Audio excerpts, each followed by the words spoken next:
Alright, hi folks, welcome to another Mini Masters video. I am going to go over a top 10 list now. I've revised my top 10 list. It's my own personal choices though, so there's probably going to be some cards on there that you don't think belong, or you think certain cards should be on the top 10 that aren't on there, and feel free to leave it in the comments if think I missed some stuff. Um, Obviously, everybody's got their own idea of what the top 10 is. So let's just get to it here. But be civil. Be civil. Alright, so I'm going to go through honorable mentions first. Um, so, an easy honorable mention is Beam of Doom. Doesn't quite make the top 10, but it's like the best finisher in the game. Like bar none. Beam of Doom. Once you get down to 300 hit points, you got Beam of Doom. It's game over. It's fantastic. This is probably gonna be a controversial one. This cute, kind of innocuous but terrifyingly evil dragon should probably be on the top 10 list. The only thing is, I think that he is going to get nerfed after this season. I'm feeling.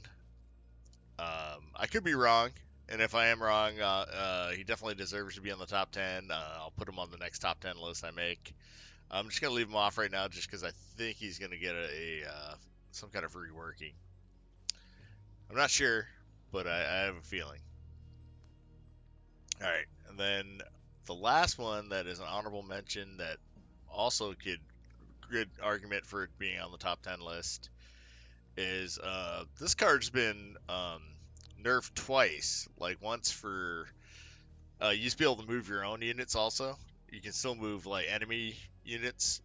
You can pull them either away or wherever you place it. You can either pull them towards something you want, like a big minion, or you can pull them away from minions that you have, like range minions, like maybe like a Milloween Arcane Golem, and the Arcane Golem might win that fight because you pulled them away. Very, very powerful effect. And it got nerfed where you couldn't, because you used to be able to move your own guys, and then you used to do a lot more damage. And it got nerfed twice, and it still sees a lot of play. So, very, very powerful card. Just didn't quite make the list for me, but it's a pretty good argument that it could be on here for sure. A lot of pros use it to pull your guys into big dudes, you know. So anyway, now the honorable mentions are out of the way, let's get into the list in earnest.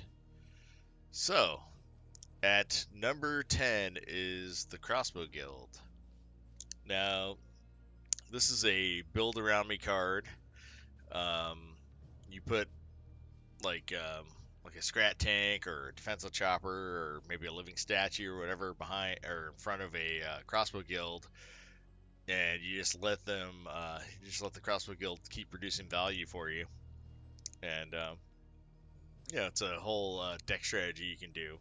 It's like one of the earliest decks I made was the Crossbow Guild deck, so still viable today, still good, and that's why it makes my number 10. And moving on to number 9 is Living Statue, which is another kind of build around me card. You can use lots of low cost minions with the Living Statue, and just have the Living Statue kind of have like this unending stream of living statues coming towards your enemies, etc. It's good with a Crystal Arcanist or a Fire Imp, etc. And just really nasty, like relentless strategy you can do with this unending like array, slow moving living statues coming at your opponent. Slow death coming towards them.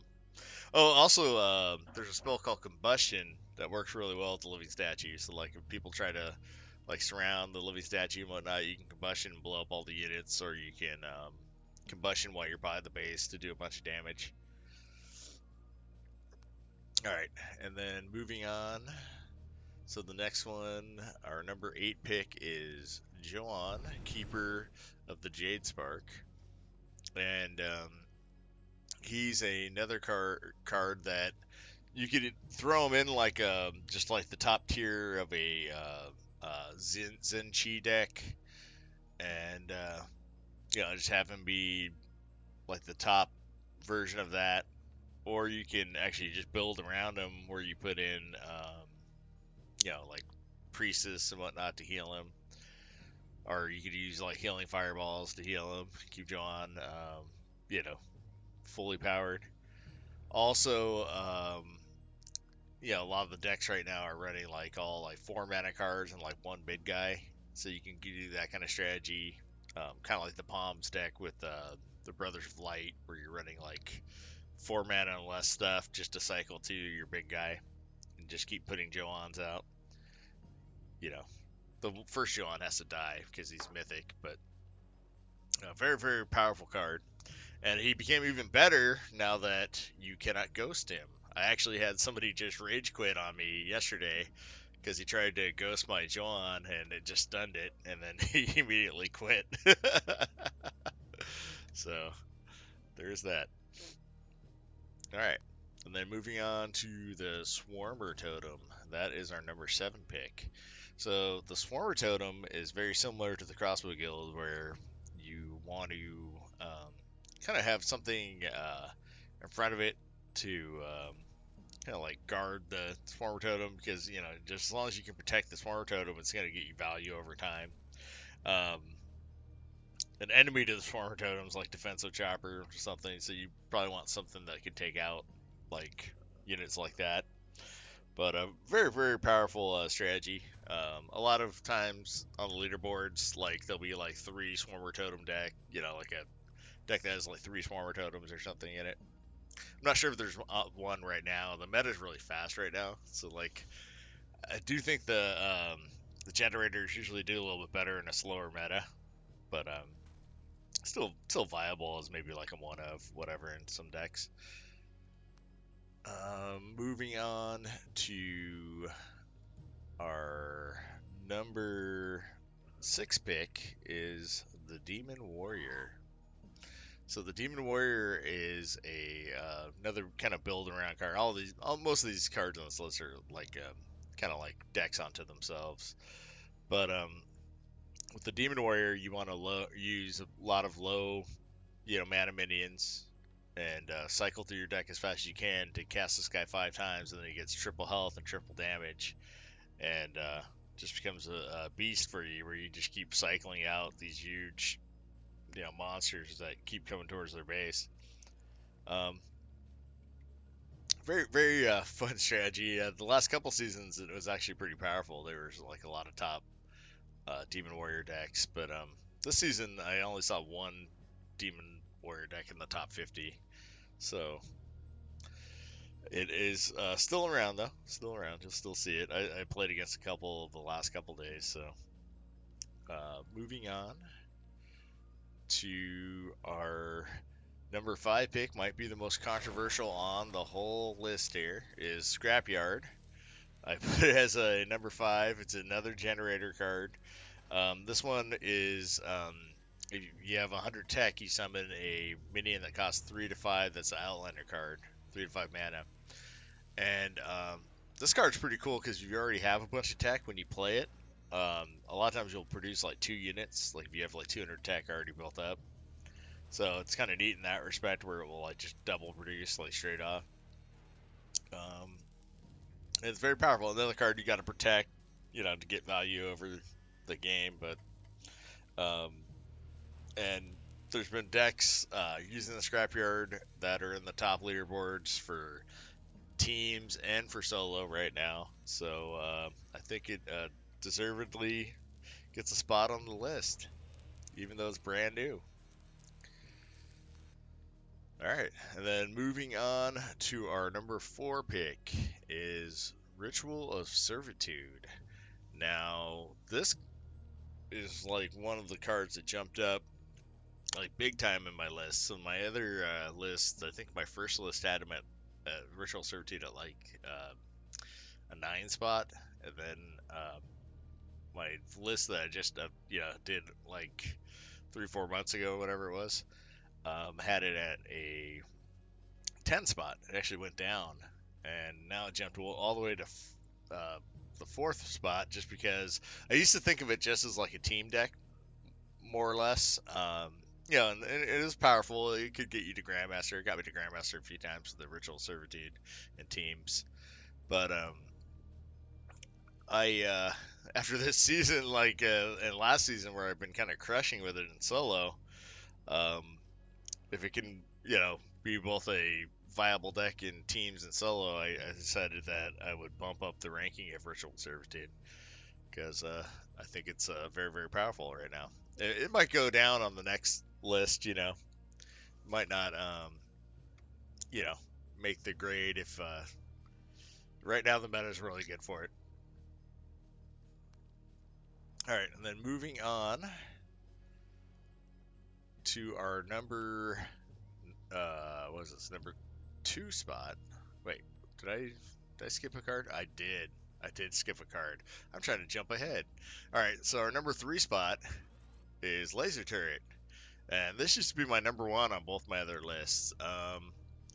It went down a few spots just because the meta is like super fast for Laser Turrets right now, but still very powerful. Like the Laser Turret can just kill so much more value than the 5 mana you spend on putting it down.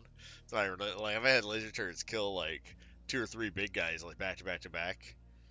So yeah, no, I can't say enough about the Laser Turret. I think it's just super powerful. And even though the meta is pretty fast right now, you might be able to sneak a Laser Turret into your decks, whatnot.